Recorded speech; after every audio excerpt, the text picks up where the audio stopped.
Uma palavra que Deus colocou no nosso coração ao finalzinho da noite ontem, e eu fui embora para casa com essa palavra e ela me deixou muito feliz, porque Pedro escreveu essa carta, e nessa carta ele diz coisas que são tremendas, muito maravilhosas, mas dentre todas as coisas, e Pedro era uma pessoa muito rude antes de ser transformado pelo Espírito Santo, amém? O Espírito Santo é que fez toda a diferença, né? Diz assim, a primeira epístola de Pedro, capítulo 1, diz assim: para que o valor da vossa fé, uma vez confirmado, muito mais precioso do que o ouro perecível, mesmo apurado por fogo, redunde em louvor, glória e honra na revelação de Jesus Cristo. Aí ele completa no versículo 8: a quem, não havendo visto, amais, no qual não vendo agora, mas crendo, exultais com alegria indizível e cheia de glória. Quer dizer, nós não estamos caminhando pelo que nós estamos vendo, nós estamos caminhando pelo que cremos. A minha canequinha, tá bom? Aí, ó, maravilha. Nós estamos caminhando pelo que cremos. E a fé é uma resposta nossa para Deus. Amém? Vou repetir de novo, porque eu sei que tem muita gente que ficou assim. A fé é uma resposta nossa para Deus. Amém? Isso aí.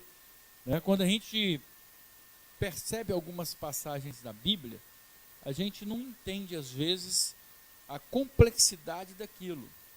Por exemplo, sempre que eu leio a história de Noé, eu fico perplexo. Por quê? Muita gente deve ter passado por ali e deve ter rido, zombado de Noé. Por quê? Como é que um camarada numa região árida começa a construir uma arca sob o pretexto de que haveria uma inundação? Né? É uma coisa assim um pouco fora de propósito.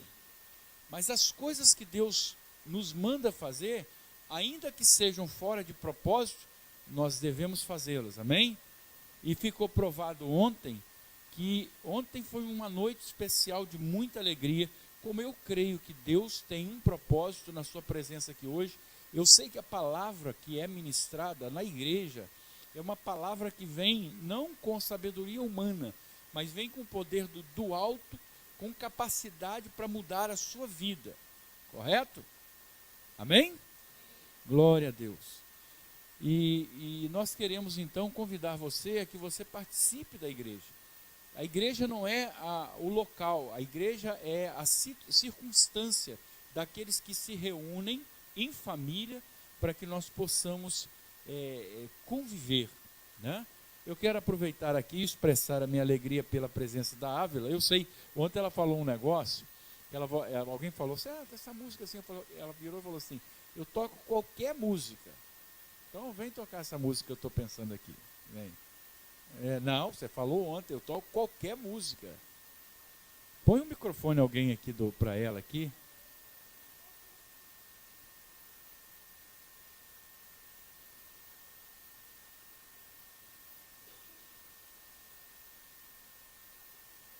Vou teclado. Qualquer música.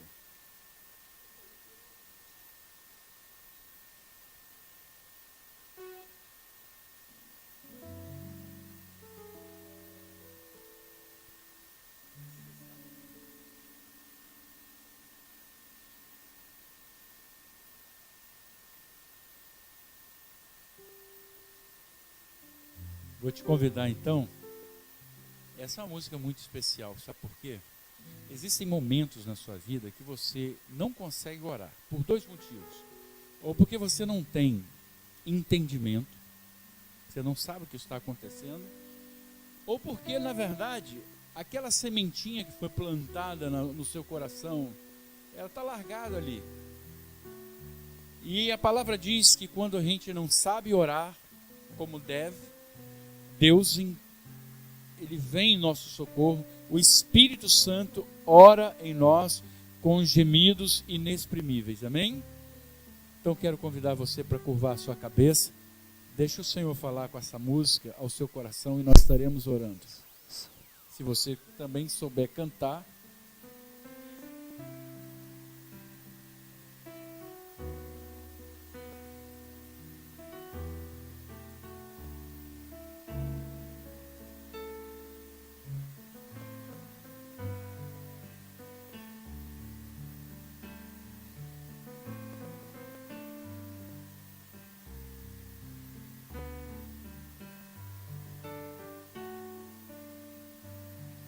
Espírito Santo, ore por mim. vem Espírito Santo nesse lugar. Leve a Deus tudo aquilo que eu preciso. Espírito Santo, use as palavras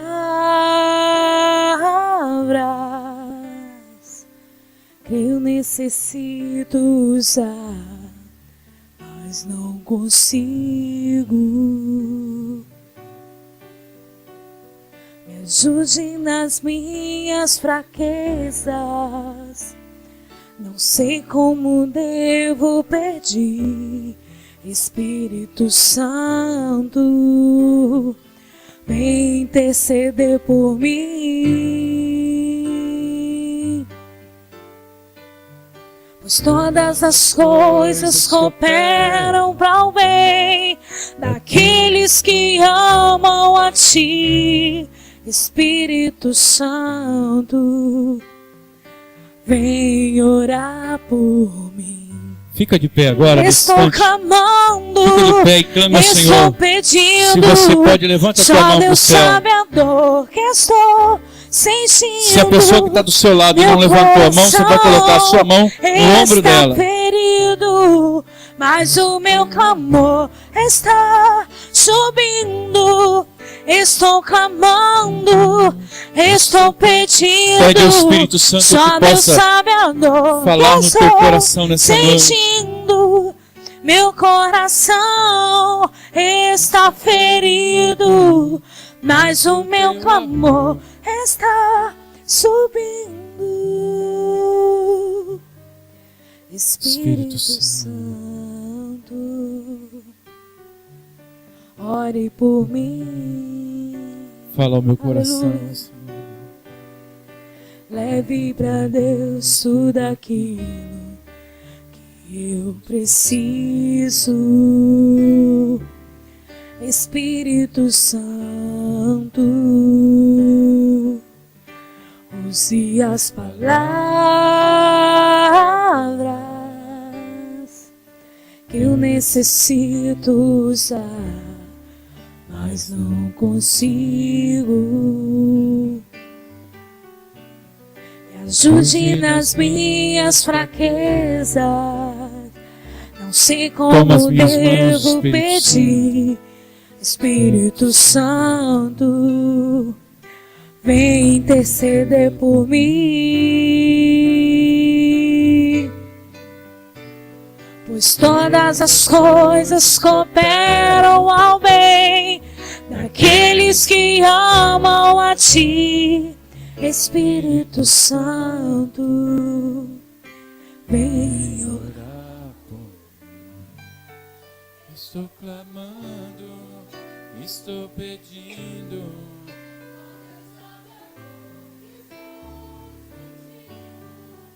Meu coração. Mas o meu clamor está subindo. Estou clamando, estou pedindo. Só Deus sabe a dor, sentindo. Está ferido, mas o meu clamor está subindo. Dá a mão para a pessoa que está do seu lado. Feche seus olhos agora. Dá a mão para essa pessoa. Eu sei que o Espírito Santo tem um propósito hoje, aqui nesse lugar. E é um propósito íntimo, pessoal, só para você. O Espírito Santo quer falar algo para você, da importância que tem você para Deus, das coisas que são valiosas para o Senhor e que você tem guardado no teu coração. Espírito Santo, nós pedimos agora em nome de Jesus, que a tua obra seja feita nos corações que estão aqui, Senhor. Palavras que nós guardamos dentro do nosso coração, coisas que nós gostaríamos de ter falado, Senhor. Momentos que nós queríamos, meu Pai, expressar, falar de um jeito diferente e não conseguimos, meu Pai. Não conseguimos, meu Pai. Enche o nosso coração agora, Senhor. Tira do nosso coração toda a tristeza, toda a amargura, Senhor. Porque nós sabemos que o Senhor tem tomado conta de nós. O Senhor tem tomado conta de nossas casas. Olha para nós agora, Senhor, porque cada um de nós espera um milagre. E eu sei que o milagre vai acontecer no teu povo, na tua gente aqui, Senhor. Este é um lugar especial para Jesus. Por isso que nós estamos pedindo em nome de Jesus, porque nós somos povo reunido aqui por Ele. Nós somos igreja dEle. Cura, o Senhor, os corações. Cura, Senhor. Traz, Senhor, conforto, Senhor, ao nosso coração. Em nome de Jesus. Abençoa essa gente que está aqui, Senhor. Oh, Senhor, que os nossos corações possam se abrir, porque Tu conheces o profundo do nosso coração. Em nome de Jesus, eu ministro sobre essas vidas, meu Pai. A Tua palavra, Senhor, a Tua palavra é poderosa, Senhor, para renovar, para limpar, para restaurar, meu Pai. Entra agora, Senhor, neste lugar. Pede ao Espírito Santo, pede ao Espírito Santo de Deus, que Ele possa entrar no teu coração e fazer uma obra nova aí, que não é obra de religião, é obra de ligação. Aleluia. É algo íntimo, é íntimo. Deus está falando ao meu coração que é algo íntimo que Ele quer. Ele conhece você, homem, mulher, de Deus. Ouve o que Deus está falando do fundo do nosso coração, Senhor. Em nome de Jesus. Amém. Fala amém. Amém, amém, igreja. Amém. Pode se assentar. Você pode aplaudir o Senhor? Aplaudir também um pouquinho pela vida da Ávila, que sabia tocar essa música, né? Amém. Glória a Deus, né? Agora você vai abrir a sua Bíblia no livro de Mateus, capítulo 13. É tão bacana quando eu leio essa carta de Pedro, porque o Senhor, quando o inspirou a escrever, ela falou assim: porque eu conheço o amor que vocês têm por Jesus, ainda que não o tenham visto. Olha, ele viu Jesus. Pedro, quando escreveu isso, estava pensando em mim e em você. Amém? Acharam aí? Se localizaram? Mateus, eu ainda não. Mateus capítulo 13. Mateus 13, Mateus 13, vamos começar do versículo 1, vai colocar aí na telinha, modernidade, Mateus capítulo 13, eu acho bacana, porque Mateus, quando escreveu o Evangelho, ele escreveu com o propósito de mostrar para os judeus que Jesus era o Messias, que Jesus era o Filho de Deus. Então a cena, ela vai sendo desenhada exatamente para que você compreenda isso. Mateus 13, versículo 1. Naquele mesmo dia, saindo Jesus de casa, assentou-se à beira-mar. Olha que cena bonita, você pensar, Jesus saiu de casa, né? Fechou o portãozinho de casa e foi até a beira do mar. Se sentou na beira do mar e ficou olhando. Jesus gostava de observar as pessoas, e eu gosto de trazer ao meu coração essas palavras, porque eu sei que nesse exato momento, não se assuste, Deus está olhando para você. Amém? Nesse exato momento, o mesmo olhar que Jesus tinha na beira do mar, Ele tem hoje aqui olhando para nós. Ele olha e ele conhece o profundo do nosso coração. Lembra quando ele estava olhando o gasofilácio? Quando ele estava olhando as pessoas ofertarem, ele sabia exatamente o que ia no coração de um e de outro. Ele sabe.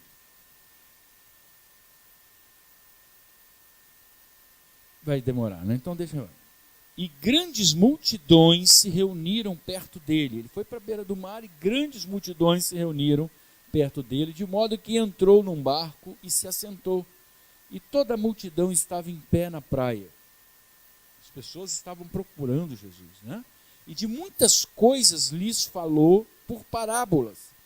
E dizia: eis que o semeador saiu a semear. E ao semear, uma parte caiu à beira do caminho, e vindo as aves a comeram. Outra parte caiu em solo rochoso, onde a terra era pouca, e logo nasceu, visto não ser profunda a terra. Saindo, porém, o sol a queimou, e porque não tinha raiz, secou-se. Outra caiu entre os espinhos, e os espinhos cresceram e a sufocaram.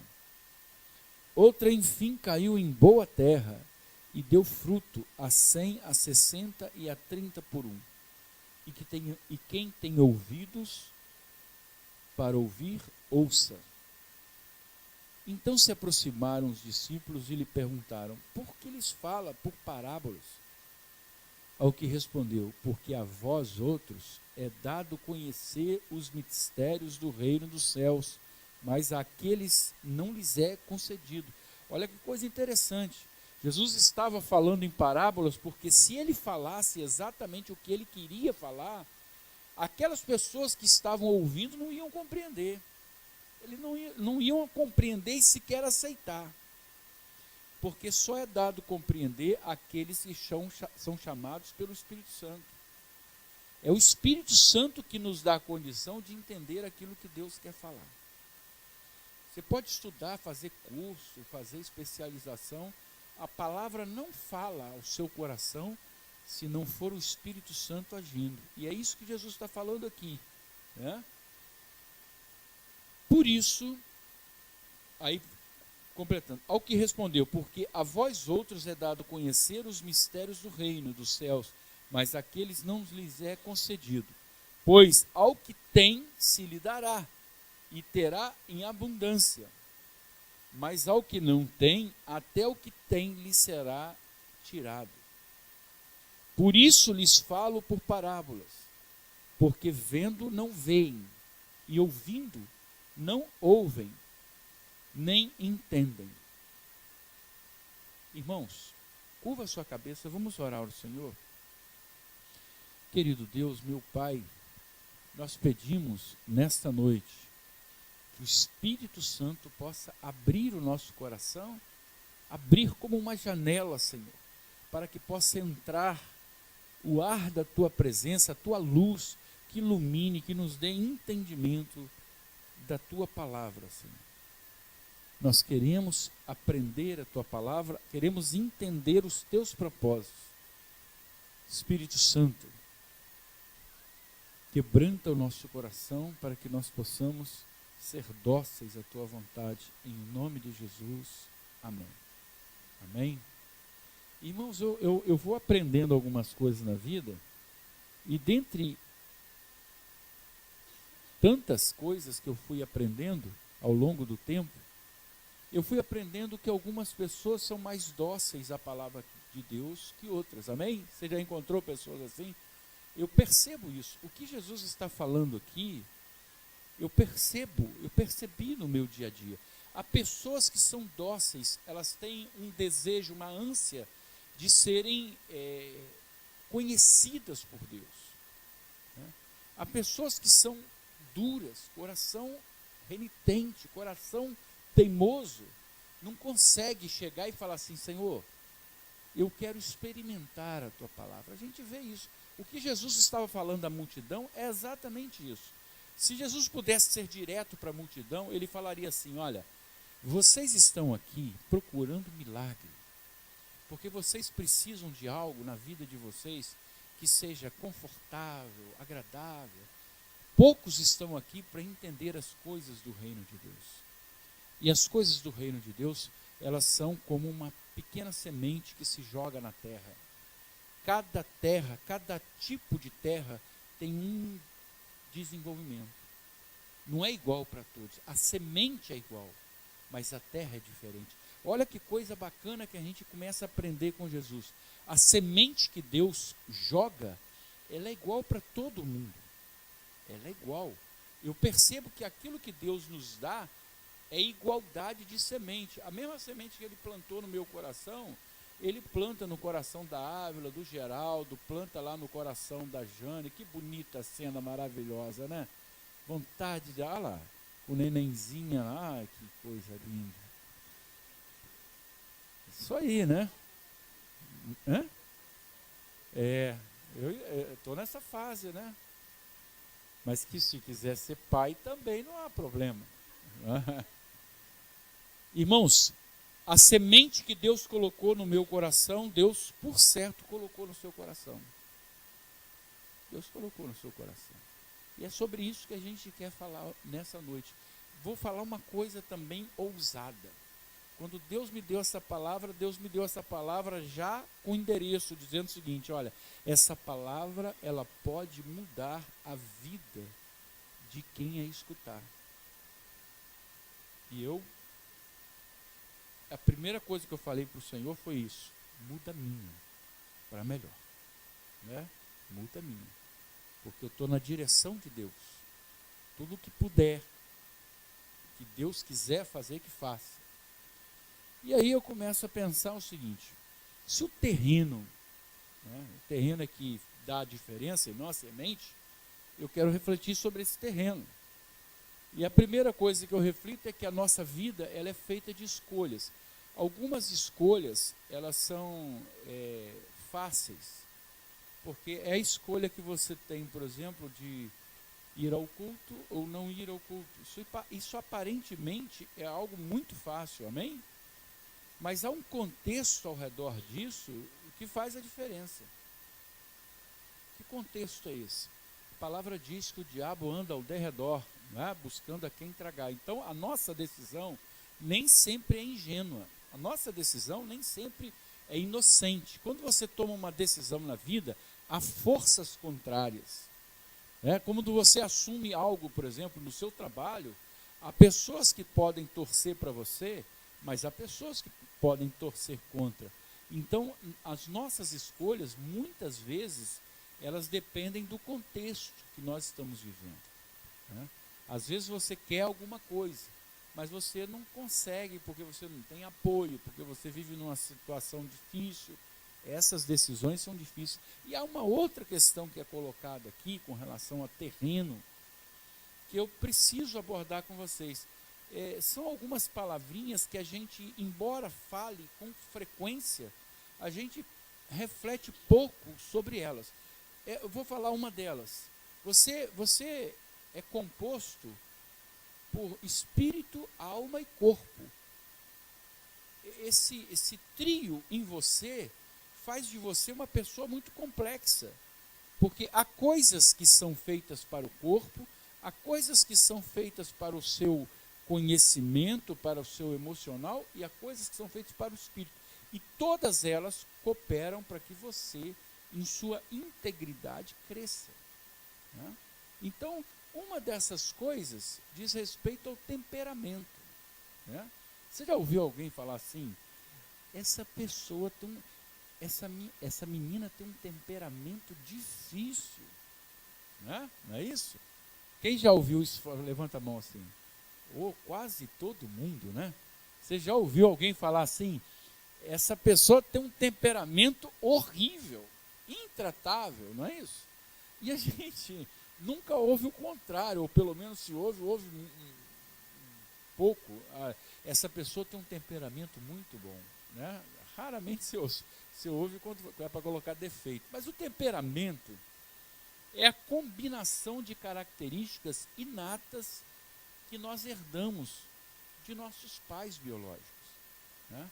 Então você vai ver que isso é uma questão preocupante, porque você não pode mudar temperamento. temperamento você pode controlar. E você pode controlar ou por suas próprias forças, e é muito difícil, ou você pode deixar que o Espírito Santo controle o temperamento. Eu tenho um temperamento muito difícil, sou muito nervoso. Né? Sou muito nervoso. Pode parecer que não, mas sou. Né? Então, se você não tiver a condição de pedir ao Senhor que controle o seu temperamento, as pessoas não vão te aguentar. Tem gente que você não aguenta, não é isso? Tem gente com temperamento difícil. E eu quero falar para você uma coisa.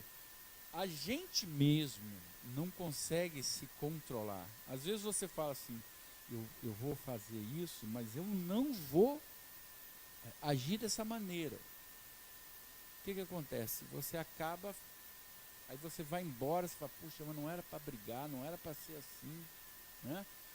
É temperamento. O temperamento, nós precisamos ter o temperamento controlado pelo Espírito Santo. Existe um livro que trata sobre isso, já saiu até de linha, de edição. Eu tenho lá em casa, é um livro muito legal, porque trabalha exatamente esse lado. O seu temperamento controlado pelo Espírito Santo.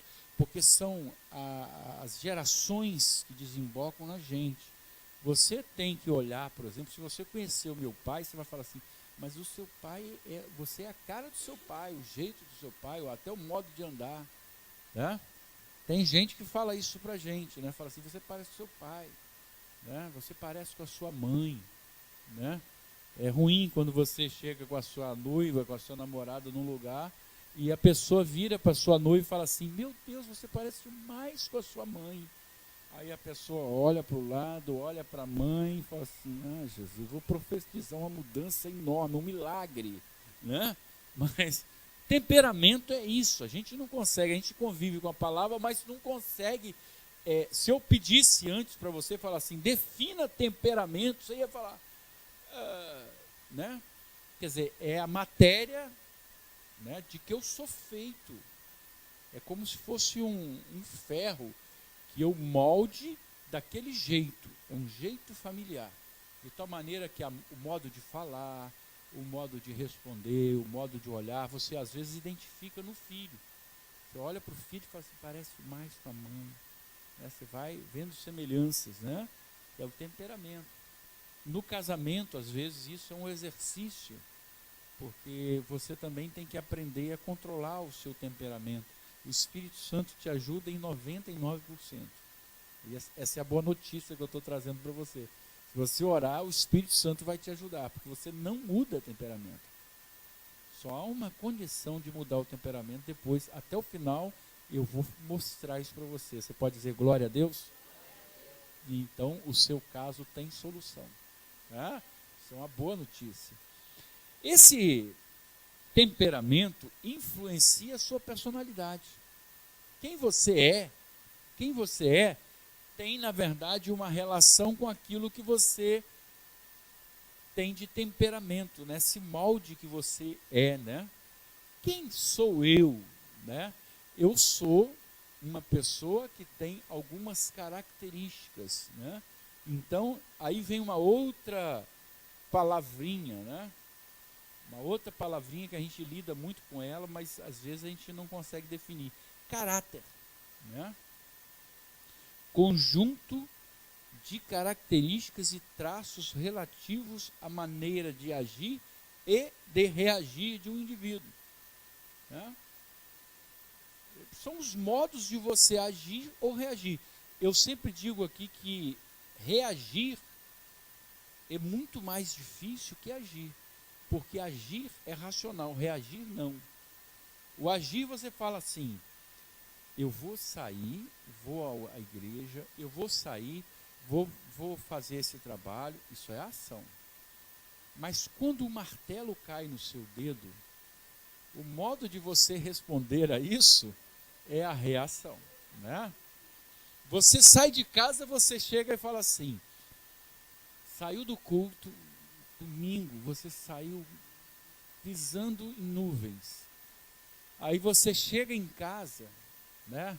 Sobretudo se você mora num lugar com muitas mulheres. Se você morar num lugar com muitas mulheres, isso possivelmente vai acontecer, né? Você chega lá Aí cada uma quer ter o espaço que é da outra. Aí se não tiver, ou você chega em casa, você fala com seu marido, olha, por favor, quando pegar a sua toalha, pendura a sua toalha, né? Pendura. Aí você sai da igreja, você sai assim, oh meu Deus, Deus falou tanto no meu coração, eu sou outra criatura. Aí você chega em casa, quando você chega, senta assim na cama, ai, quando você senta para tirar o sapato, você olha assim, está a toalha molhada, jogada. Aí percorre aquela energia contrária. Aí o marido, você fala assim, ô bem, aí ela fala assim, minutinho que eu estou vendo Fantástico. Aí você sente o rubor, a face ficando vermelha. Aí você começa a ter o desejo assim, eu vou passar pela cozinha, não sei se eu pego o martelo de bife ou a faca. Eu vou matar esse desgraçado. Aí você chega, aí você fala assim, eu tenho que ter paciência, eu tenho que ter paciência, eu tenho que ter paciência. Vou bem, cabeçudo, não deixa aquela porcaria daquela toalha. É reação. A ação você já faz aqui na igreja. Aqui é muito bom de você ter pensamentos de ação. Eu vou fazer assim, amanhã. Quantas vezes eu falo assim, vem a pessoa conversar e fala assim, pastor, cometi esse erro, mas nunca mais, pastor. Não vou fazer isso nunca mais. Mas você fala assim, legal, né? O seu temperamento, ele briga com o seu caráter. Deus pode mudar o caráter de um homem, pode, amém? Pode, pode. Dá um glória a Deus. Glória a Deus. Tem uma frasezinha que eu destaquei, que é de Quintiliano, que diz assim, a consciência vale por 1000 testemunhas. A consciência de quem tem caráter é uma vigia, que o tempo todo está tomando conta dele. Né? Se você vai fazer alguma coisa de errado, eu, por exemplo, sempre me senti muito mal. Eu, na faculdade, por exemplo, você não sabe a resposta. Aí você, por essa visão aqui espacial, você vê que a pessoa que está do seu lado, aquela questão que você não sabe, ela está escrevendo. E a pessoa está até assoviando. Está fácil. E a pessoa ainda vira, você está suando. A pessoa ainda fala assim, professor. Aí o professor, oi. Essa prova sua está uma mãozinha com açúcar. Aí você fala, Jesus, meu Deus. Aí tem uma mão do inferno que fica aqui assim.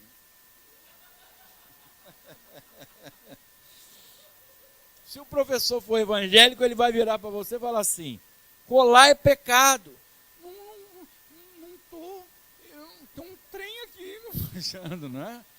Porque o seu caráter está dizendo para você, isso está errado. Não faça isso. O seu temperamento, ele pode ser muito bom, o seu caráter pode ser firme, mas o diabo anda ao derredor. Fala comigo, o diabo anda ao derredor. E é terrível, porque a reação que eu tenho diante das coisas, elas têm que ser medidas pela minha capacidade de ter caráter, né? Ainda que as circunstâncias estejam em negativo, eu tenho que manter, aí olha, presta atenção, um comportamento, e eu vou ler para você a definição de comportamento. Comportamento é a conduta, procedimento ou conjunto das reações observáveis em indivíduos em determinadas circunstâncias. Isso é comportamento. Vou definir agora atitude. Atitude é uma norma de procedimento que leva a um determinado comportamento, ou seja, de dentro para fora. A atitude você toma lá dentro.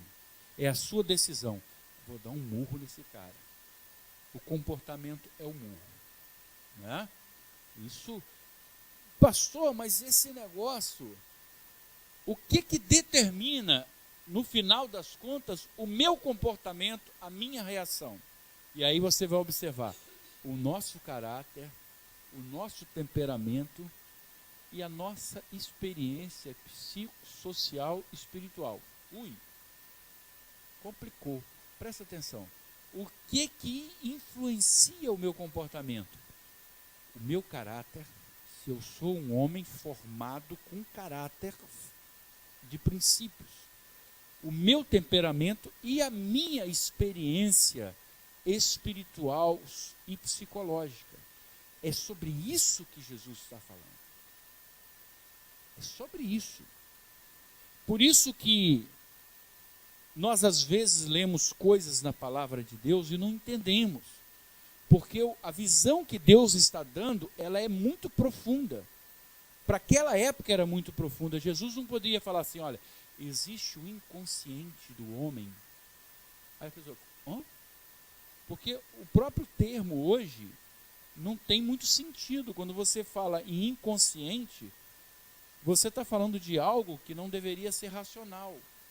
Então você fala assim, o subconsciente, ou a consciência que está anterior, ou aquele lugar dentro do homem. Ah, não era melhor falar alma? Fala alma. A Bíblia fala alma. É na alma que se encontra a raiz daquilo que você é para as pessoas. E aí Jesus está falando, dependendo da sua alma, não adianta jogar a semente, porque a semente vai cair naquele lugar ali e não vai crescer. A semente vai chegar ali e não vai crescer. Gálatas 5, abre aí por favor na sua Bíblia para você colocar na caneta. Gálatas 5, versículo de 5 a 10. Vou te falar que essa pregação de hoje, no final, vai produzir uma grande mudança na sua vida, no seu coração. Gálatas 5, de 5 a 10, diz assim, porque nós, pelo Espírito da fé, aguardamos a esperança da justiça. Porque em Jesus Cristo, nem a circuncisão, nem a incircuncisão tem valor algum, mas sim a fé que opera pelo amor. Corrieis bem. Quem vos impediu para que não obedeçais à verdade? Esta persuasão não vem daquele que vos chamou, ou seja, não vem de Deus. Um pouco de fermento leveda toda a massa. Confio de vós no Senhor, que nenhuma outra coisa sentireis, mas aquele que vos inquieta, seja ele quem for, sofrerá a condenação. O que ele está falando? Você estava vindo bem. O que aconteceu que isso foi mudado? Você estava seguindo a Jesus, você estava por fé caminhando, você creu, você profetizou. O que aconteceu? Ele fala, quem inquietou o seu coração já é condenado. Aquele que está ao derredor já perdeu. Se você tem no seu coração alguma coisa, você tem que repreender a ação do diabo na sua vida, no seu coração. Sabe por quê? Existem áreas dentro de nós que vão movimentar o nosso temperamento, que vão alterar o nosso caráter e que vão mudar as nossas atitudes diante da vida. Você sabe que, por ano, o número de suicídio aumenta 30% no mundo e que os países mais desenvolvidos são mais propensos ao suicídio. Você fala assim, mas como é que é isso? Pega os dados da ONU, você fica assustado. Por que as pessoas, tendo tudo, elas buscam a morte? Por que as pessoas, tendo tudo, são infelizes? Porque nós estamos vivendo num tempo de tanta melancolia? Porque falta uma resposta ao sentido da vida das pessoas. E aí aquilo que você está deixando de ser, porque está criando insatisfação no seu coração. As pessoas já não estão preocupadas. Deixa eu te falar, Deus é muito importante, mas as pessoas imaginam Deus como um pote de alimento que colocam numa estante. Quando eu precisar, eu pego. E isso cria uma fragilidade humana muito grande. Muito grande. E aí, olha, presta atenção. Insatisfação, descontentamento, melancolia. Aí uma palavra, uma expressão que é muito estranha. Baixa autoestima. As pessoas não gostam delas. A pessoa tá fazendo alguma coisa, mas ela não é feliz ali. Eu tenho uma amiga que é uma curiosidade. A mãe dela era muito rica. E ela cobrava da filha, falava, você tem que fazer medicina. Tem que fazer medicina. E ela veio aqui para o Rio, na época, fez o vestibular, passou, fez a faculdade de medicina, voltou para Itaperuna e nunca atuou em medicina. Um dia eu perguntei para ela, e aí falando o nome dela, você nunca vai atuar? Ela falou assim, meu diploma está dentro da gaveta como a minha mãe queria. O que aconteceu? Eu estou querendo que você entenda uma coisa. O seu caráter, ele precisa estar em acordo com o seu coração. Você precisa estar feliz com você. Olhar para você e falar assim, eu estou bem, eu gosto disso aqui. Né? Você pegar, por exemplo, um cara dirigindo um carro de bombeiro. Ele fica feliz, todo mundo, devagarinho. O cara está feliz, enfrentando as dificuldades, não é isso?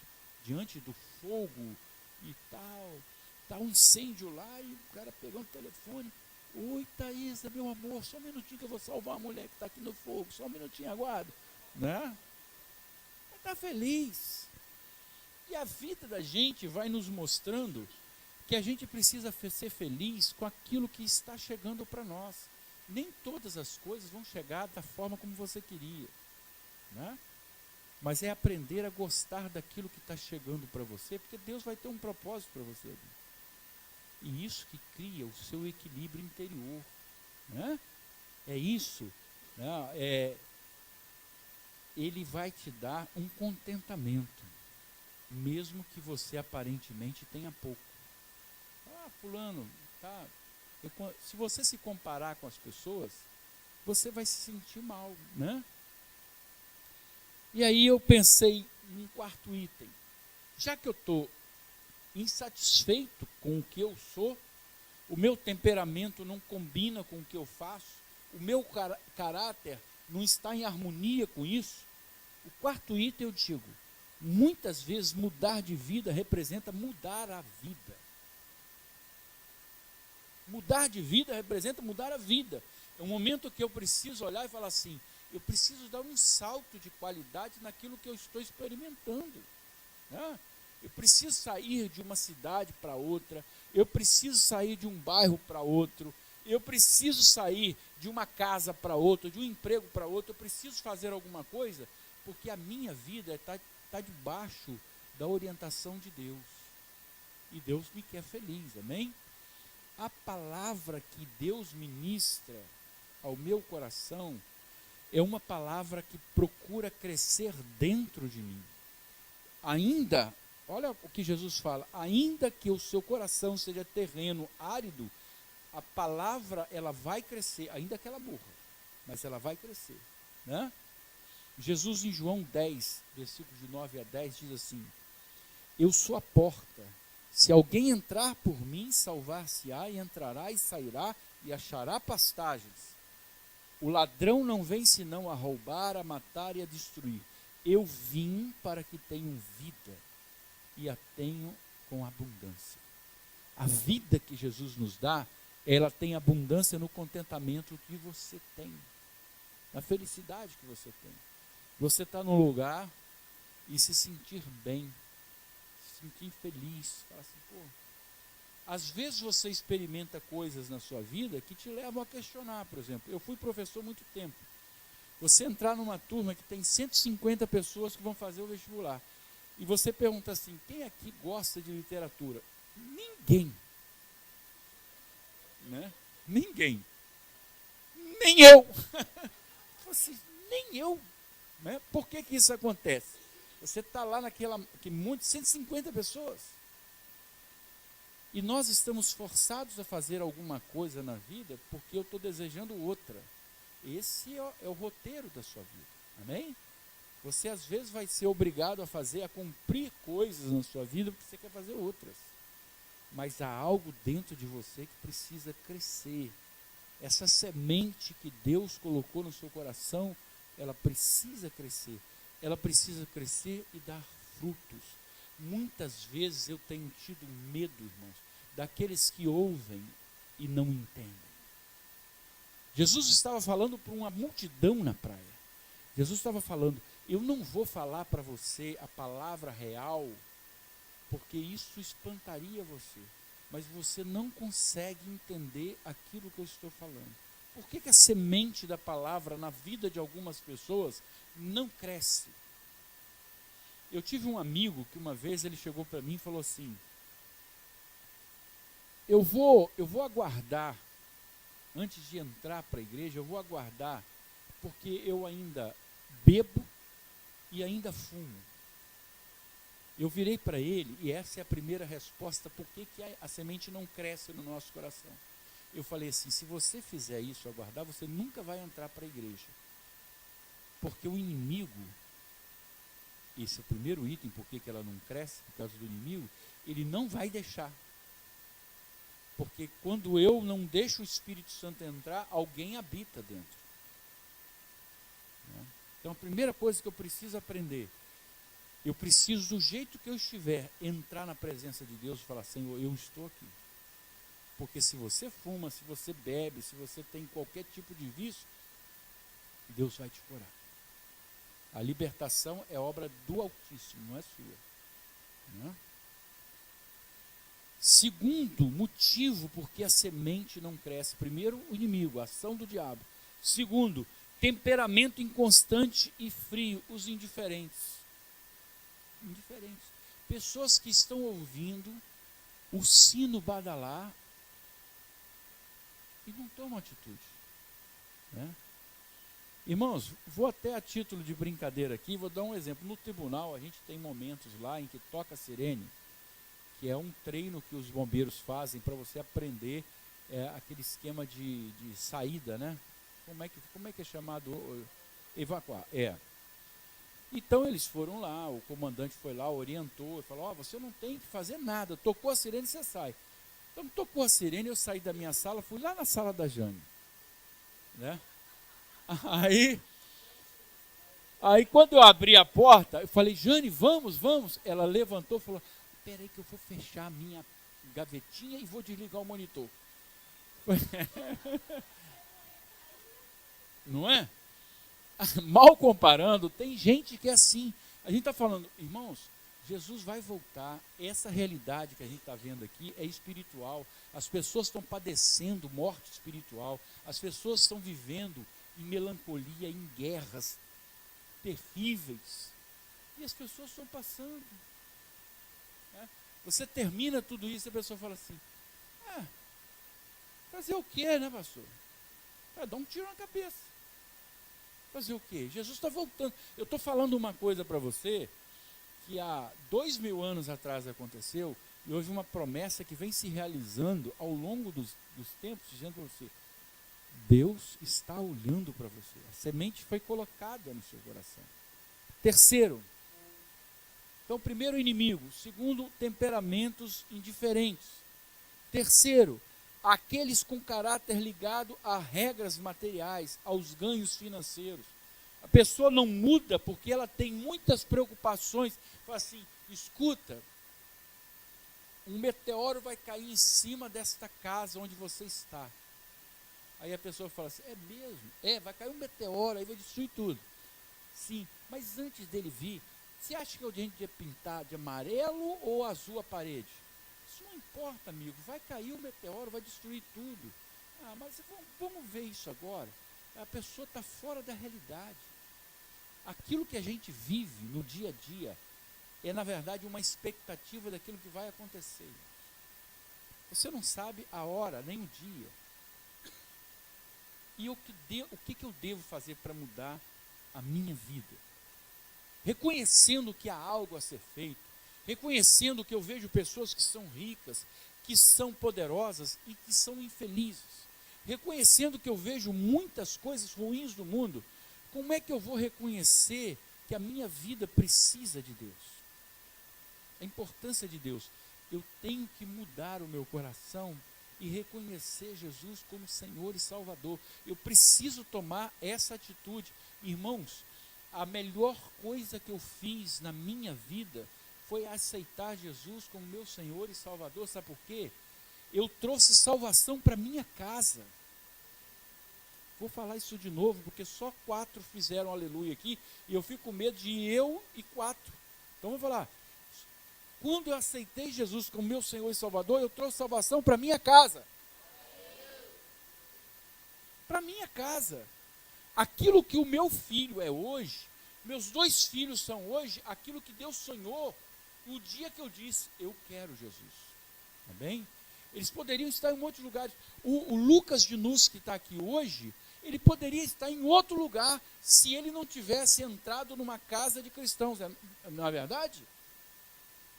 Podia estar em outro lugar. Então, a minha decisão, por isso que no início da pregação eu estava falando que a nossa vida ela é feita de escolhas.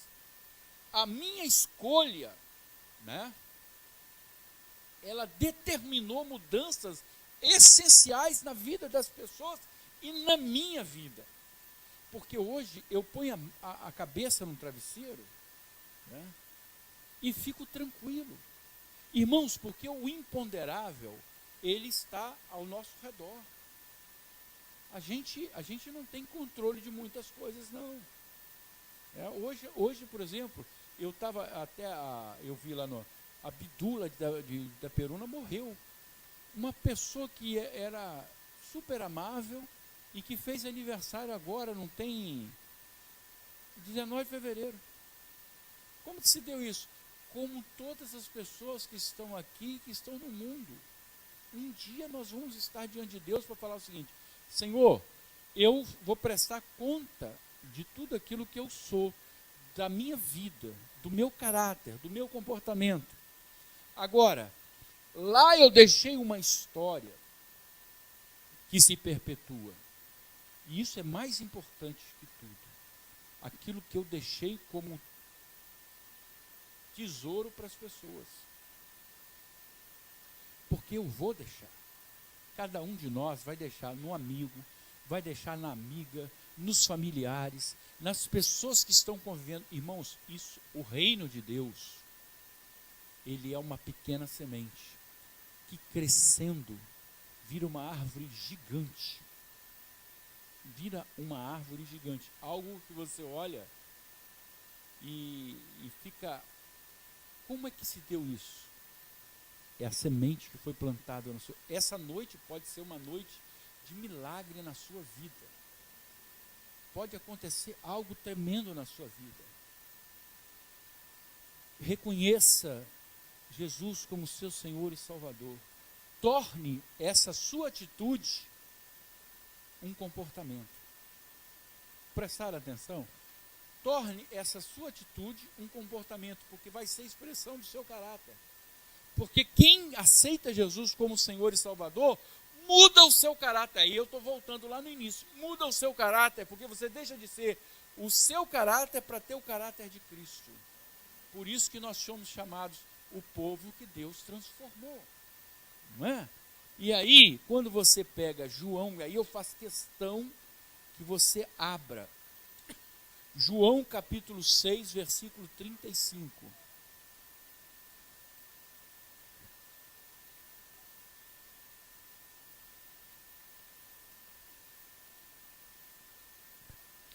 Declarou-lhes, pois, Jesus: Eu sou o pão da vida.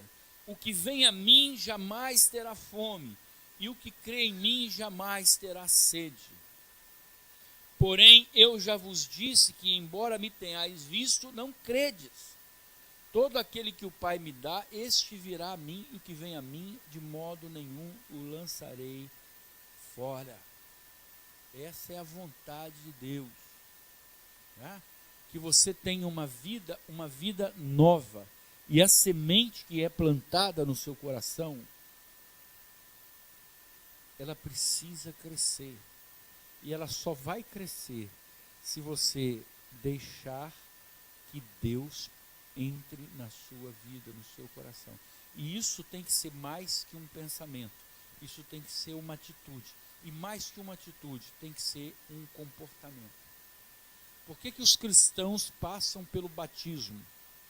Uma vez uma pessoa falou para mim assim: pastor, eu quero passar pelo batismo, mas eu quero pedir uma coisa para o senhor. Eu quero ser batizado sozinho na piscina, e ninguém precisa saber. Não dá. Por quê? Porque o batismo é exatamente o testemunho público daquilo que você colocou dentro de você, da sua atitude. O batismo é o comportamento que expressa a sua atitude. Falar, eu quero passar pelas águas, eu quero falar, Jesus vai entrar na minha vida, eu creio no milagre, eu creio que Jesus vai transformar a minha vida. Porque a semente, ela é jogada no terreno árido, e aí eu não posso dizer para você, o seu terreno é um terreno árido. Se a semente morrer, terá sido. Ou vai ser jogado num terreno onde você vai ter muitos espinhos. Ninguém pode cuidar da semente. O que é isso? É quando você, na verdade, a semente é jogada no seu coração, mas as preocupações do mundo, as pessoas que estão ao seu redor, não permitem que você persevere. Você sai daqui hoje, chega em casa e fala assim, aceitei Jesus como meu Senhor e Salvador. Eita! Né? Todo mundo começa a zombar. Essa semente não cresce. Mas se a semente bater num terreno fértil, ela cresce e você tem vida nova. E aí eu quero falar para você, e eu vou terminar aqui com uma oração. Eu quero chamar o Geraldo para tocar ali o tecladinho, porque essa reflexão que eu estou trazendo para você, ela é muito pesada, mas ela nasceu de um momento de oração que eu tive com Deus, e Deus estava me falando, porque o tema da pregação é a semente desperdiçada. O tema da pregação não foi de que maneira a semente vai crescer no meu coração, não. Infelizmente, é a semente desperdiçada. É aquilo que Deus estava falando para mim, olha, tem muita semente morrendo no terreno. Tem muita semente morrendo por falta de cuidado. Tem muita semente que está morrendo porque as pessoas não escolheram. Não escolheram. Vou te dar um exemplo. Whitney Houston, tá? Começou a cantar no coral gospel júnior da igreja de Nova Jersey, aos 11 anos de idade. Eu peguei a historiazinha dela e você vai ver que ela frequentou a igreja, esteve ali junto com aquelas pessoas, e a mãe a levou para cantar também numa boate. Dali ela foi deixando a igreja. Presta atenção, a sementinha estava lá no coração dela. Ela tinha um dom maravilhoso de Deus, cantava muito. A sementinha foi semeada, Jesus colocou lá a sementinha. E ela foi pouco a pouco se afastando, e a sementinha foi murchando, murchando. Aí diz a história que ela foi encontrada morta em 2012. Whitney faleceu em 11 de fevereiro de 2012. O laudo do Instituto de Criminalística de Los Angeles disse que a morte foi acidental. Porém, a cantora se afogou na banheira. Mas, segundo os peritos, outros 2 fatores contribuíram para a morte dela: uma doença nas artérias do coração e traços de cocaína que foram encontrados durante a autópsia. Eu penso naquela menininha de 11 anos. Se naquele dia a mãe tivesse: minha filha, nada pode substituir Deus na sua vida. Busca ao Senhor em primeiro lugar, porque aquilo que o mundo te dá é morte, é angústia.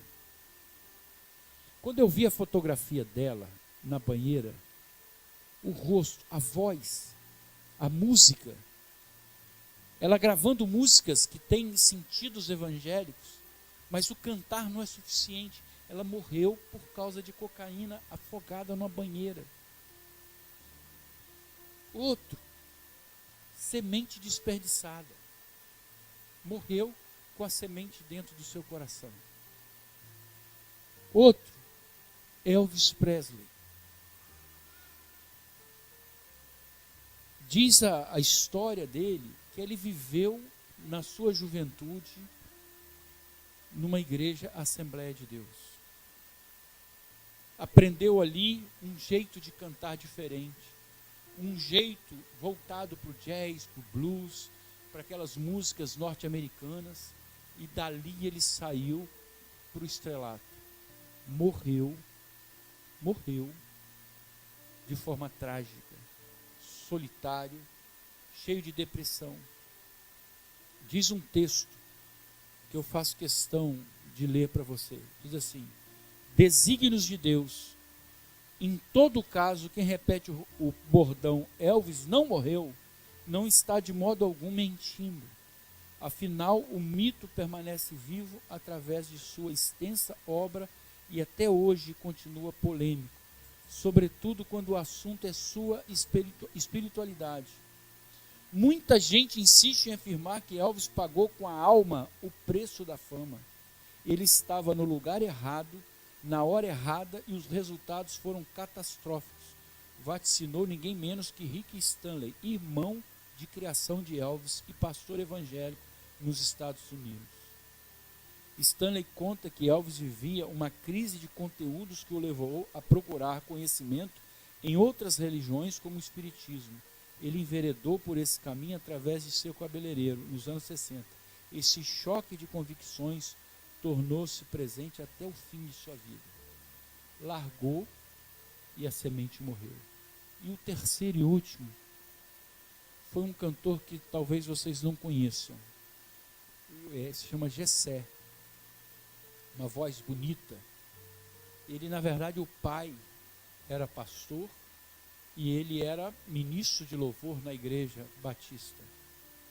Morreu no Sul, gravou um disco em homenagem ao pai com músicas evangélicas, mas a semente no seu coração morreu. Morreu porque ele deixou de cultivar a presença de Deus. Evidente que hoje o que eu estou falando para você é que você tem a chance de colocar no seu coração uma mudança tal de vida que você possa salvar não só você, mas a muitas pessoas. Salvar pessoas da bebida, da droga, da infelicidade, do suicídio. Por isso eu estou te convidando para você fechar os seus olhos. Eu sei que nada do que Deus propõe para nós aqui na igreja, nada é isento de propósito. Deus conhecia exatamente quem estaria hoje aqui. Deus conhecia exatamente as condições de cada um de nós aqui. E é isso que eu estou falando agora. De que adianta eu lutar, crescer, se a presença de Deus no meu coração não for efetiva?